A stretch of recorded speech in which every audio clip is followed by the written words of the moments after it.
Swami Vivekananda ji America के Chicago में अपने ऐतिहासिक भाषण देने गए हुए थे। उनका व्याख्यान काफ़ी प्रसिद्ध हो चुका था। अपने भाषण को पूरे विश्व पटल के सामने रखने के लिए स्वामी विवेकानंद जी अन्य देशों का भ्रमण करने के लिए निकले। इसी क्रम में उन्हें एक फ्रांसीसी विद्वान ने अपने घर आमंत्रित किया। स्वामी जी उनके घर पर पहुँचे। स्वामी जी का स्वागत किया गया।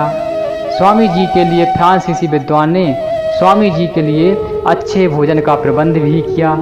विदेश में इस तरह का भोजन बड़े सौभाग्य की बात होती है। भोजन के उपरांत वेद, वेदांत और धर्म की रचनाओं पर बात चलने लगी।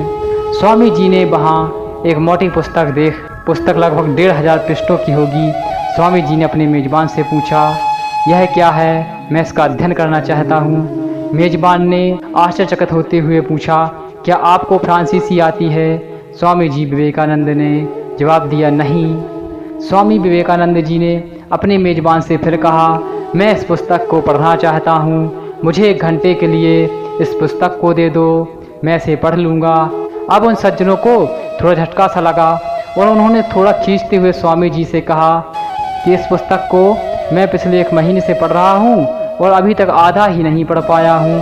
स्वामी जी ने कहा, आप मुझे पुस्तक तो दें। चूँकि फ्रांसीसी मेज़बान थे और स्वामी जी उनके मेहमान थे, उन फ्रांसीसी सज्जन ने अनमने ढंग से उस पुस्तक को स्वामी विवेकानंद को पढ़ने के लिए दिया। स्वामी जी उस पुस्तक को अपने दोनों हाथों में रखकर 1 घंटे के लिए एक साधना में बैठ गए। जैसे ही 1 घंटा बीता, फ्रांसीसी विद्वान कमरे में आ पहुँचे।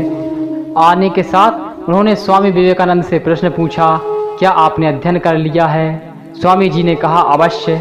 मेज़बान ने कहा, मजाक ना करें स्वामी जी। मेज़बान ने कहा, मजाक ना करें। स्वामी जी ने कहा, मैं सत्य कह रहा हूँ। स्वामी जी ने कहा, आपको अगर कोई संदेह है तो आप हमसे प्रश्न पूछ सकते हैं। उस सज्जन ने एक पृष्ठ खोला और स्वामी जी से उनके बारे में पूछा। स्वामी जी ने तुरंत जवाब दे दिया। फ्रांसीसी विद्वान के आश्चर्य की कोई सीमा नहीं थी। स्वामी जी के चरणों में गिर गए। उस विद्वान ने स्वामी जी जैसा व्यक्ति आज तक नहीं देखा था।